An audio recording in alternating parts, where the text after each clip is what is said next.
धर्मक्षेत्रे कुरुक्षेत्रे धर्मक्षेत्रे कुरुक्षेत्रे समवेतायुत्सवः वामका पाण्डवाश्चैव किमकुर्वत संजय ఒకటో అధ్యాయం 2వ శ్లోకం దృష్ట్వా తు పాండవానీకం వ్యూఢం దుర్యోధనస్తత ఆచార్య ఉపసంగమ్య రాజా వచనమబ్రవీత్.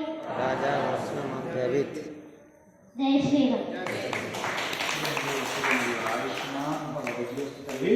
ఆ సరస్వతి కరుణాకటాక్షం సర్వకాల సర్వావస్థలను నీ అందుకున్నా అద్భుతంగా చేశావు. ఇలా రోజు ఒక శ్లోకాన్ని కంఠస్థం చేసుకుంటూ నీకు యుక్త వయసు వచ్చేసరికి భగవద్గీతలు ఉన్న 700 పైచిలకు శ్లోకం నీకు కంఠస్థమైంది. అనుగ్రహం నీకు ఇస్తున్నాడు పరమేశ్వరు. సరేనా? శుభం వ్యాధి. ఈ పాపను ఆదర్శంగా తీసుకొని మీ పిల్లలు అలా తీర్చిదిద్దండి. దయచేసి తీసుకురండి. పిల్లలు మనమలే కావచ్చు, మనవరాలే కావచ్చు. ఎంత అద్భుతం చూడండి. మనకు ఇంత